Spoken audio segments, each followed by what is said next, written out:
what you get when you cross a small indie company that's made a wonderful game almost 10 years ago, and you cross that with another game that just recently came out that on the first day of release it had almost 600,000 people playing because of how awaited it was. I'll tell you what you get. You get what you fucking deserve. No, so anyway, Hollow Knight Silksong, the game that everyone's been waiting for like 10 years.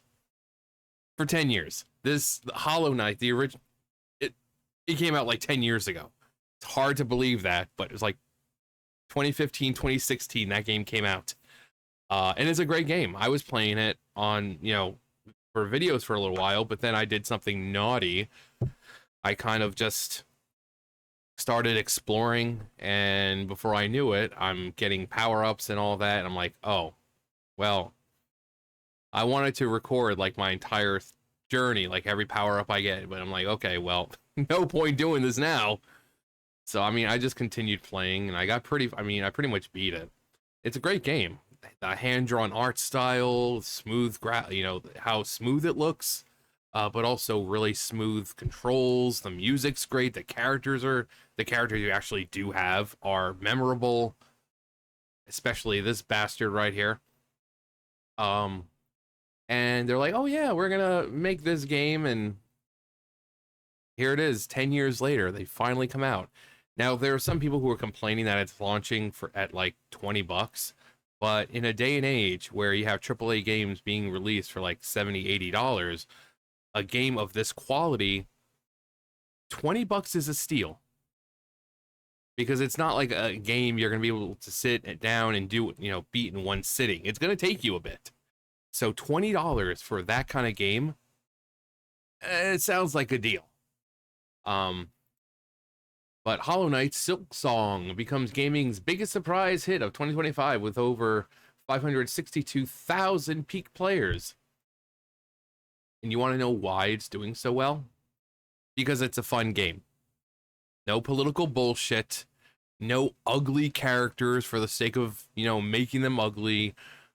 No ideological bullshit. It's a fun game. Great graphics. Solid controls. Amazing music. And a story that's actually deeper than most people think. So the game comes out, and we've got 500,000 or 560. We'll just round up. It's close to 600,000. And even when it dropped, and remember, it's Friday. It's Friday. And the fact that it's gonna get higher. Gonna get much higher. And it's going to.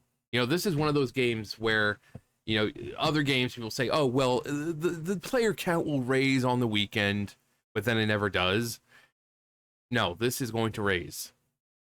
People are wanting to play this, but can't because they're in school or they have work. But the weekend, it's Friday. People are going to get home, download if they haven't already, and they're going to be playing through the night, I'm sure. And rightly so. Again, the game is good. Like Hollow Knight. I'm sure that unlike most companies, they did take what made Hollow Knight so great and improved upon it and made it better. But Hollow Knight Silksong has taken the gaming world by storm, reaching an incredible peak of 562,814 concurrent players on Steam within hours of its September 4th launch. It's now September 5th. The Metroidvania sequel instantly became the 18th most played game on Steam's history, proving that quality indie games can still dominate in a market flooded with overpriced AAA releases. Yeah, you want to know why? Because it's a fun game. If you haven't played Hollow Knight, do it. It's fun. Real fun. Again, and the story, it's not like in your face. You kind of have to put pieces together. It's kind of like FNAF like that, where you have to kind of piece the story together yourself or watch videos of people who have done it for you. Either way. But it's a lot deeper than it seems. Team Cherry's long-awaited follow-up launched at $19.99, a refreshing price point when most major releases demand 70 to 100 from consumers. The Australian three-person development team's fair pricing likely contributed to the game's explosive success, making it accessible to players who have grown tired of corporate greed in gaming. The launch was so massive it crashed multiple storefronts, including Steam itself. God damn. As IGN reported, Team Cherry's hotly anticipated Hollow Knight sequel finally came out on September 4th, 2025. Priced $20 6 years after it was announced, and it instantly crashed storefronts, including Steam. I mean,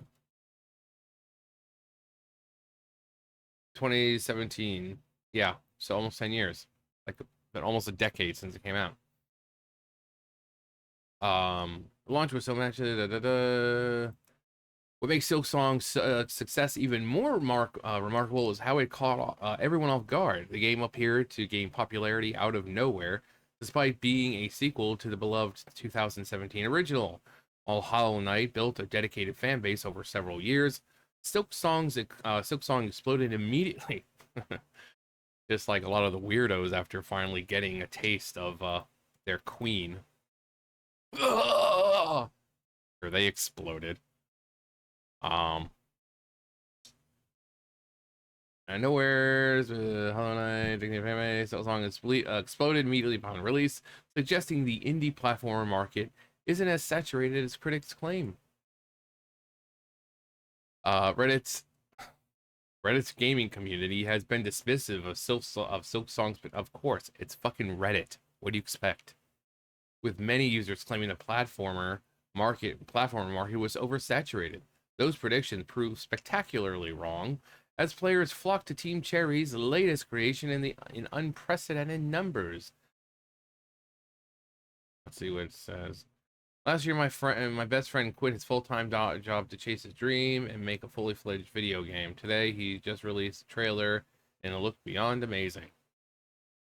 God, 10 years ago, Jesus, that's basically like that's Hollow Knight beta essentially, or alpha. Not even alpha. That's a proof of concept. That's crazy. The game's difficulty also seemed to upset Reddit players. One user expressed frustration with the challenging gameplay. I'm 3 or 4 hours in and I found it really frustrating. Enemies feel too powerful. Maybe you just suck. Maybe you've got like a freaking what's his name? Darkside Phil or whatever his name is. Right? That weirdo dude who like sucks at games despite the fact that he's somehow previously like a gaming journalist. Yeah, I've seen clips of him online. Like every game he plays, he's just like, "Oh my god, this game is so bad." Oh my god, I was trying to do this. This game literally sucks. No, dude, you suck. These are games meant for children. Like I was watching him, there were clips of him playing Donkey Kong Bonanza. This is a game that anyone can dive into, from children to even elderly. And he is somehow failing miserably. He was playing, I can't remember what Mega Man he was playing, but also clips of that. Same thing. Like, how is this? Why do people watch this guy and donate to him? He clearly has no clue what he's doing. So we also, there's, especially with journalists, there's the meme of journalist mode, because journalists seem to also have a skill issue where some of them take 2-3 hours just to get past the tutorial. And that's not a game issue, it's a them issue. So maybe it's a you issue, not the game.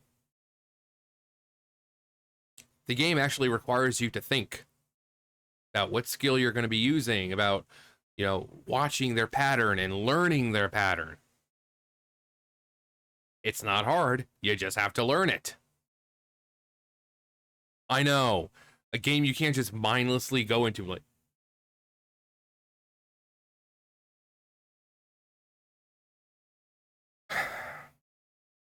enemies feel too powerful. The diagonal pogo is super annoying. and the scarcity of benches means a lot of dying with long walks back to where you died.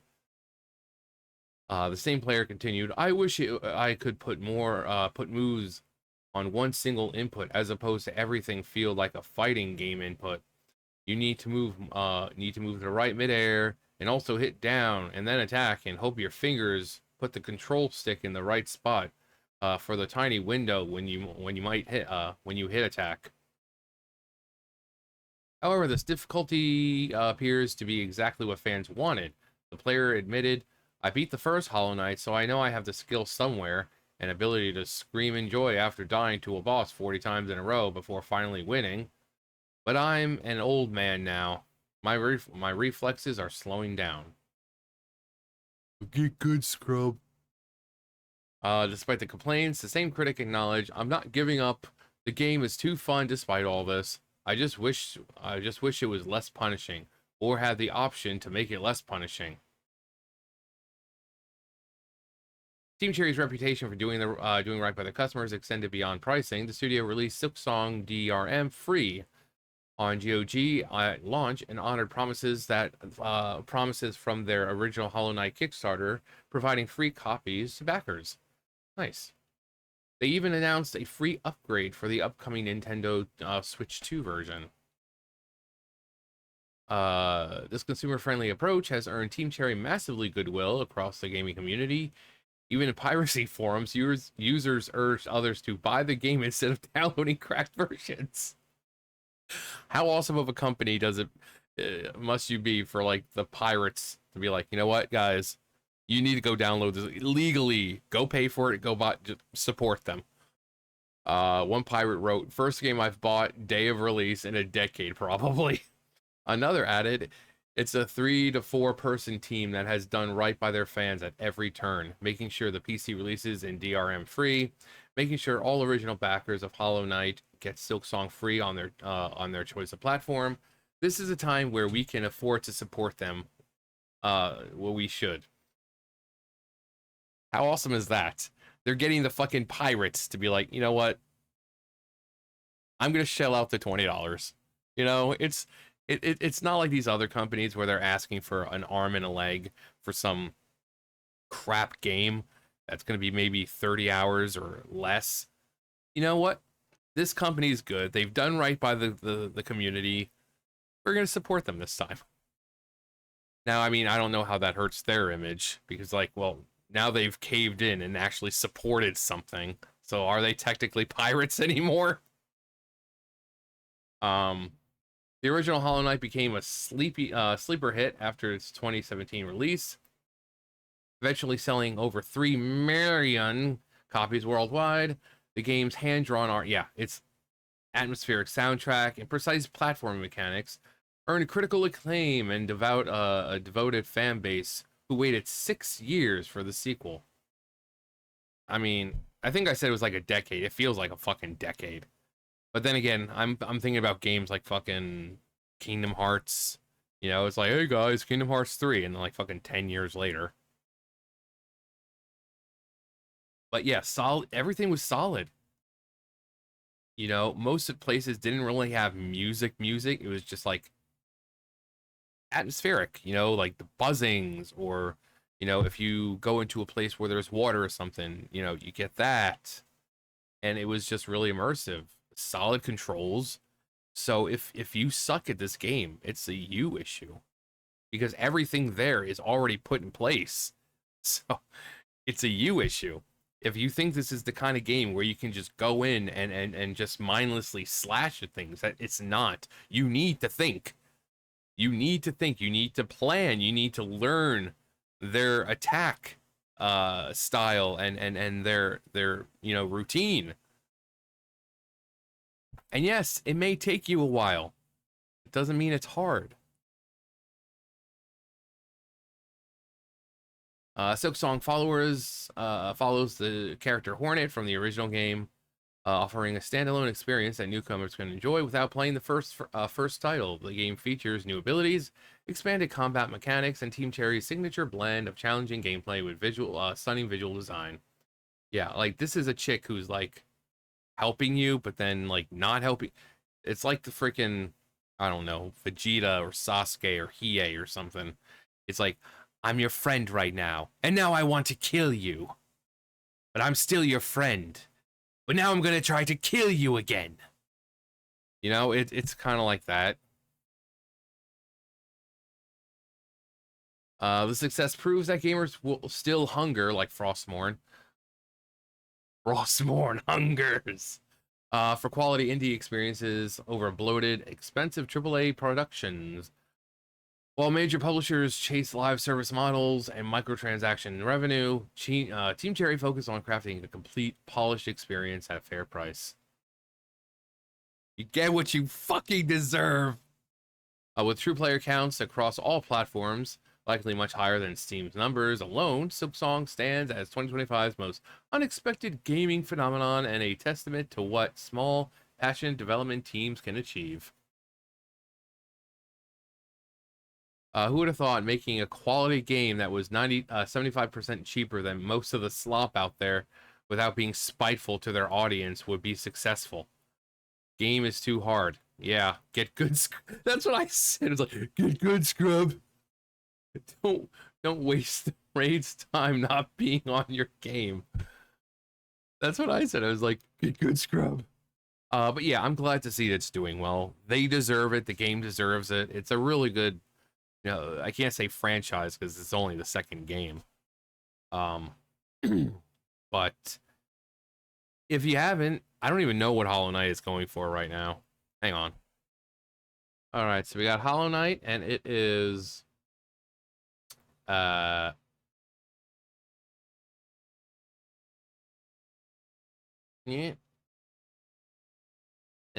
We got okay. So just to get it, it's for 15 bucks. To buy Hollow Knight with the soundtrack, it's 11. Oh, you got a 20% discount. So, I mean, it's 15 bucks right now. You got 15 bucks. I would say go and I mean, the quality I'm sure has gotten better of, gameplay and stuff like that.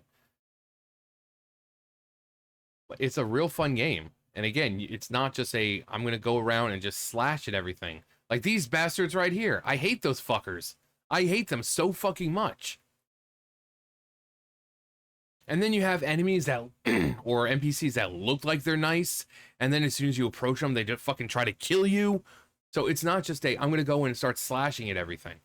No, you have to think. Each enemy can only be beaten a specific way, and you need to take that into account before you just go all over the place. But 15 bucks. You should go ahead and try it. I mean, come on. Why not? Why wouldn't you want to try it? If you have played it already, let me know what you think of it. I'll probably play it eventually. Soon, TM. But, yeah, this is what you get when you just make a good game. People play it. No major in-your-face story. No political bullshit. No ideological agenda. Just a fun game. I don't know what's so hard to grasp and why these AAA companies seem to be failing miserably. Guys, it's not that hard. It's not that hard. It's not that hard.